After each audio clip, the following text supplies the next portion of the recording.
জয় শ্রী রাধে। পদ্মিনী একাদশী ব্রত মাহাত্ম্য। স্মার্তগণ পুরুষোত্তম মাস বা অধিমাসকে মল মাস বলে এই মাসে সমস্ত শুভকার্য পরিত্যাগ করে থাকেন, কিন্তু ভগবান শ্রীকৃষ্ণ এই মাসকে পারমার্থিক মঙ্গলের জন্য অন্য সকল মাস থেকে সর্বশ্রেষ্ঠ বলে নির্ণয় করেছেন। তিনি নিজের নামানুসারে এই মাসের নাম পুরুষোত্তম মাস রেখেছেন। যুধিষ্ঠির বললেন, হে জনার্দন, আমি বহু ধর্ম ও ব্রতের কথা শুনেছি।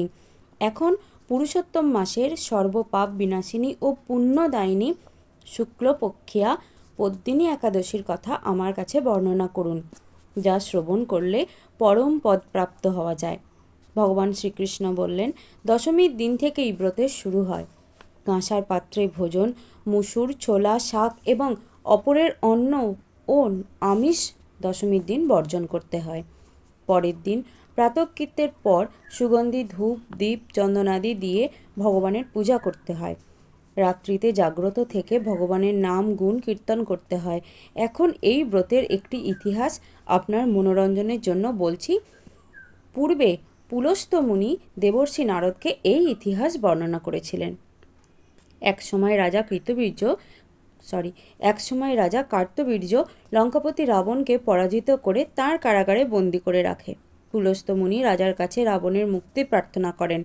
মুনির আজ্ঞায় রাজা রাবণকে মুক্ত করে দেন। এই আশ্চর্যজনক কথা শুনে নারদ পুলস্ত্য মুনিকে জিজ্ঞাসা করেন, হে মুনিবর, ইন্দ্রসহ সকল দেবতা যেখানে রাবণের কাছে পরাজিত হয়েছিল, সেখানে কিভাবে কার্তবীর্য রাবণকে পরাজিত করল?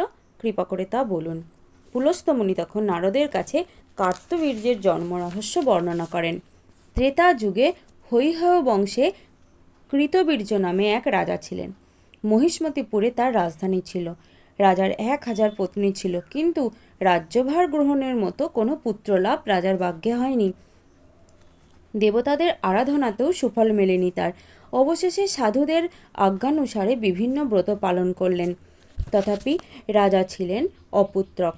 মন্ত্রীর ওপর রাজ্যভার অর্পণ করে তপস্যায় যাবেন বলে স্থির করলেন রাজা কৃতবীর্য। রানী মহারাজ হরিশ্চন্দ্রের কন্যা পদ্মিনী ছিলেন অত্যন্ত পতিব্রতা। স্বামীর সঙ্গে তিনিও তপস্যার জন্য মন্দার পর্বতে গমন করলেন। সেখানে তারা 10,000 বছর ধরে কঠোর তপস্যা করলেন, কিন্তু তবুও কৃতবীর্য পুত্রসুখে বঞ্চিতই রইলেন। রানী পদ্মিনী মহাসাধ্বী অনুসূয়াকে জিজ্ঞাসা করলেন, হে সাধ্বী, পুত্রলাভের জন্য আমার স্বামী 10,000 বছর তপস্যা করেও বিফল হয়েছে। এখন যে ব্রত পালনে ভগবান প্রসন্ন হন এবং অতিশ্রেষ্ঠ পুত্র লাভ হয়, এমন কোনো উপায় বিধান করুন। পদ্মিনীর প্রার্থনায় অনুসূয়া প্রসন্ন হয়ে বললেন, 32 মাস অন্তরে এক অধিমাস বা পুরুষোত্তম মাস আসে। এই মাসে পদ্মিনী ও পরমা 2 একাদশী। এই ব্রত পালন করলে পুত্রদাতা ভগবান শীঘ্রই প্রসন্ন হবেন। অনুসূয়ার নির্দেশে পদ্মিনী পরম শ্রদ্ধায় এই একাদশী ব্রত পালন করলেন। সেই ব্রতে সন্তুষ্ট হয়ে ভগবান গরুর বাহনে আরোহণ করে পদ্মিনীর সম্মুখে উপস্থিত হলেন। ভগবান বললেন, হে ভদ্রে, আমি প্রসন্ন হয়েছি। পুরুষোত্তম মাসের সমান কোনো মাস আমার প্রিয় নয়। এই মাসের একাদশী আমার পরম প্রিয়। তুমি সেই ব্রত যথাযথ পালন করেছ, তাই আমি তোমার ইচ্ছানুরূপ বর প্রদান করব। ভগবানের স্তব করে রানী বললেন, হে ভগবান, আমার স্বামীকে আপনি বরদান করুন। ভগবান তখন রাজার কাছে এসে বললেন, হে রাজেন্দ্র, আপনার অভিলাষিত বর প্রার্থনা করুন। মহানন্দে রাজা বললেন, হে জগৎপতি মধুসূদন, দেবতা, মানুষ, নাগ, দৈত্য, রাক্ষস আদি কেউ তাকে পরাজিত করতে পারবে না, এমন পুত্র আমি প্রার্থনা করি। রাজার প্রার্থনা অনুসারে বরদান করে ভগবান অন্তর্নিহিত হলেন। রাজা পত্নী সহ নগরে ফিরে এলেন। যথাসময়ে রানী পদ্মিনীর গর্ভে মহাবলশালী এক পুত্রের জন্ম হয়। রাজা কৃতবীর্য পুত্রের নাম রাখেন কার্তবীর্য। ত্রিলোকে তার সমান কোনো বীর ছিল না, তাই দশানন রাবণ যুদ্ধে তার কাছে পরাজিত হয়।